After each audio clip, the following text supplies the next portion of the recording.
आपल्या सनातन संस्कृतीत भावा बहिणीच्या पवित्र अथांग आणि अलौकिक प्रेमाचे प्रतीक असणारा सर्वात मोठा सण म्हणजेच रक्षाबंधन. श्रावण महिन्याच्या पौर्णिमेला साजरा केला जाणारा हा सण केवळ धागा बांधण्याचा सण नसून तो बहिणीच्या रक्षणाचा संकल्प आणि भावाच्या उदंड आयुष्यासाठी प्रार्थना करण्याचा दिवस असतो. पण यंदा म्हणजेच 2026च्या रक्षाबंधनाला येऊन अनेक लोकांच्या मनात शंका, भीती आणि गोंधळ निर्माण झाला आहे. यावर्षी 28 ऑगस्ट 2026 रोजी रक्षाबंधन साजरे होत असताना याच दिवशी चंद्रग्रहणाचा दुर्मिळ योग देखील येत आहे. त्यामुळे ग्रहणाचा सूतक काळ कधी लागेल, राखी कोणत्या मुहूर्तावर बांधायची, पूजा कशी करायची असे अनेक प्रश्नांनी सर्वांना घेरले आहे. म्हणूनच आजच्या या व्हिडिओमध्ये आपण रक्षाबंधनाच्या संबंधित सर्व विषयावर सविस्तर चर्चा करणार आहोत. या व्हिडिओत आपण पाहणार आहोत ग्रहणाचे खरे रहस्य, रक्षाबंधनाचा अचूक शुभ मुहूर्त, भद्रा काळ, पूजेच्या ताटातील वस्तूंचे शास्त्रीय महत्त्व, औक्षणाची योग्य पद्धत, राखी बांधताना किती गाठी बांधाव्यात, कोणती राखी वापरावी आणि सर्वात महत्त्वाचे म्हणजे माहेरून परत येताना कोणत्या वस्तू चुकूनही आणू नयेत, अन्यथा पतीच्या आयुष्यावर मोठे संकट येऊ शकते. हा व्हिडिओ अत्यंत माहितीपूर्ण होणार आहे, त्यामुळे तो कुठे स्किप न करता शेवटपर्यंत पहा. चॅनलवरती नवीन असाल तर चॅनलला सबस्क्राईब करा आणि कमेंटमध्ये ओम नमः शिवाय लिहायला अजिबात विसरू नका. यंदाच्या रक्षाबंधनाला म्हणजेच 28 ऑगस्ट 2026 रोजी अंशिक चंद्रग्रहण लागणार आहे. हे चंद्रग्रहण भारतीय वेळेनुसार सकाळी सुमारे 8:04 सुरू होईल आणि सकाळी 11:21 संपेल. यामुळे अनेक सोशल मीडियावर आणि लोकांमध्ये अशी अफवा पसरली आहे की ग्रहणांमुळे रक्षाबंधन साजरी करता येणार नाही किंवा सूतक काळात पूजेची कामे वर्ज्य असतात. पण यामागील ज्योतिषी आणि धर्मशास्त्राचे खरे सत्य समजून घेणे गरजेचे आहे. सनातन धर्मशास्त्रानुसार आणि निर्णय सिंधू या ग्रंथानुसार जे ग्रहण आपल्या देशात उघड्या डोळ्यांनी दृश्यमान नसते, त्या ग्रहणाचे वेद किंवा सूतक काळ पाळण्याची अजिबात गरज नसते. 2026चे हे चंद्रग्रहण भारतामध्ये अजिबात दिसणार नाही. हे ग्रहण प्रामुख्याने अमेरिका, युरोप आणि इतर देशांमध्ये दृश्यमान असेल. त्यामुळे भारतातील बहिणींनी आणि भावांना घाबरण्याचे, पूजेचे नियम बदलण्याचे किंवा चिंता करण्याचे मुळीच कारण नाही. आपल्या भारतात धार्मिक दृष्टिकोनातून हे चंद्रग्रहण शून्य मानले जाईल. तुम्ही संपूर्ण भक्तीने आणि आनंदाने रक्षाबंधनाचा सण साजरा करू शकता. आता वळूया रक्षाबंधनाच्या सर्वात महत्त्वाच्या भागाकडे. राखी बांधण्याचा शुभ मुहूर्त कोणता? आपल्या शास्त्रात असे स्पष्ट लिहिले आहे की भद्राने द्वेन कर्तव्ये श्रावणी फाल्गुनी तथा म्हणजेच भद्रा काळात कधीही रक्षाबंधन किंवा होळी साजरी करू नये. लंकेचा राजा रावणाची बहीण शूर्पणखाने भद्रा काळातच रावणाला राखी बांधली होती, ज्यामुळे रावणाचा आणि त्याच्या संपूर्ण कुळाचा विनाश झाला अशी पौराणिक कथा आहे. म्हणूनच भद्रा काळ पूर्णपणे टाळणे अनिवार्य असते. 27 ऑगस्ट 2026 रोजी सकाळी 9:07 पौर्णिमा सुरू होत असली तरी त्या दिवशी रात्रभर भद्रा असणार आहे. सुदैवाने 28 ऑगस्ट रोजी सूर्योदयापूर्वीच पहाटे 5:50 सुमारास भद्रा समाप्त होत आहे. त्यामुळे उदया तिथीनुसार रक्षाबंधन शुक्रवार 28 ऑगस्ट 2026 रोजी साजरी केली जाईल. या दिवशी राखी बांधण्याचा सर्वात उत्तम आणि सर्वोत्कृष्ट शुभ मुहूर्त हा सकाळी 5:55 ते सकाळी 9:48 असणार आहे. सकाळी 9:48 वाजता पौर्णिमा तिथी समाप्त होईल.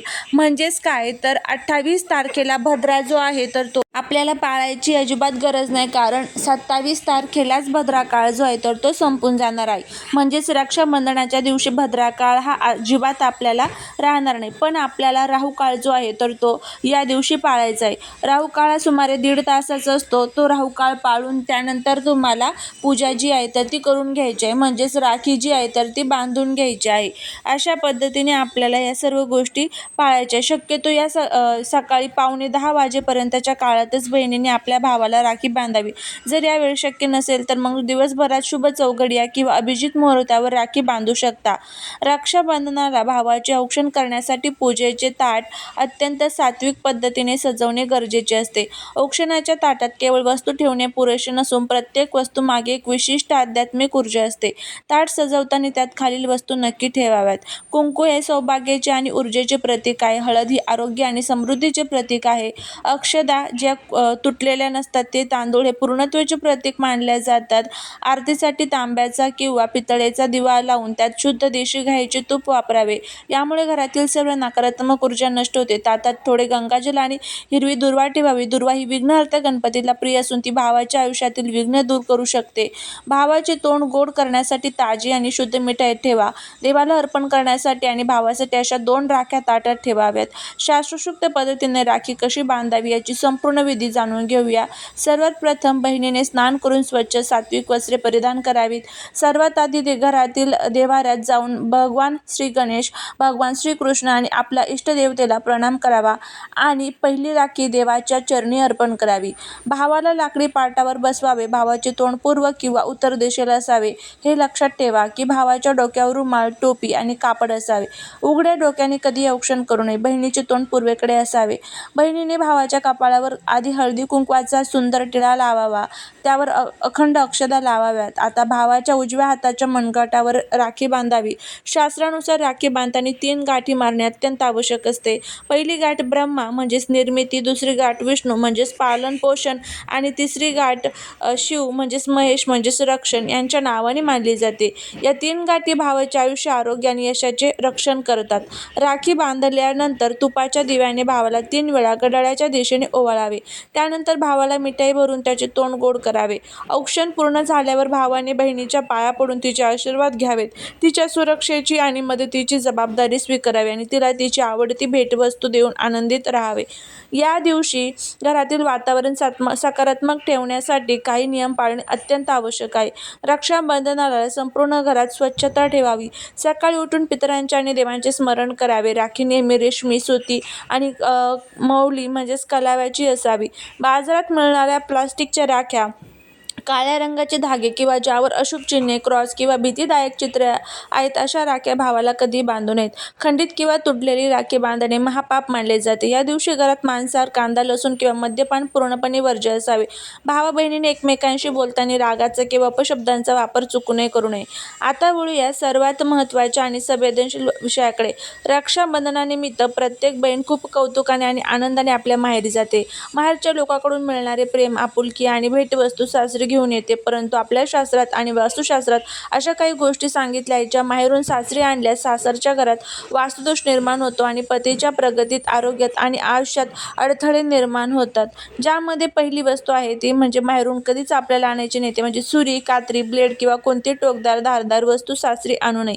या वस्तू नात्यांमध्ये विधारकता आणि कटुता निर्माण करते. यामुळे पती पत्नीमध्ये विनाकारण भांडणे होतात. दुसरी वस्तू आहे ते म्हणजे माहेरून कधी झाडू सासरी आणू नये. झाडू हे साक्षात लक्ष्मीचे रूप मानले जाते.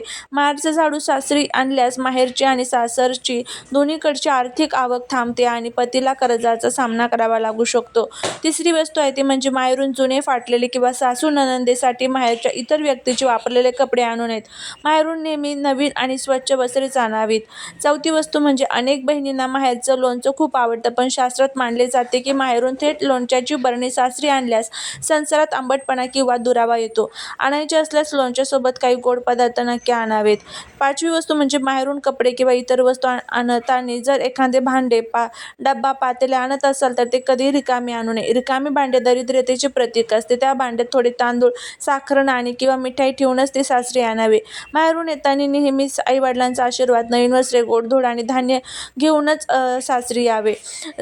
रक्षाबंधन 2026च्या या शुभ पर्वावर चंद्रग्रहणाची कोणतीही भीती न बाळगता भद्रकाळ सांभाळून आणि योग्य मुहूर्तावर आपल्या लाडक्या भावाला रक्षासूत्र बांधा. भावा बहिणीचे नाते असेच सदैव फुलो. तुमच्या आयुष्यात सुख, समृद्धी आणि दीर्घायुष्य लाभो हीच ईश्वरचरणी प्रार्थना. तुम्हाला ही सविस्तर माहिती कशी वाटली मला कमेंट करून नक्की सांगा. व्हिडिओ जर आवडला असेल तर व्हिडिओला लाईक करा, शेअर करा. चॅनलवरती नवीन असाल तर चॅनलला सबस्क्राईब करायला अजिबात विसरू नका. भेटूया पुढच्या नवीन व्हिडिओत नवीन माहितीसोबत. श्री स्वामी समर्थ.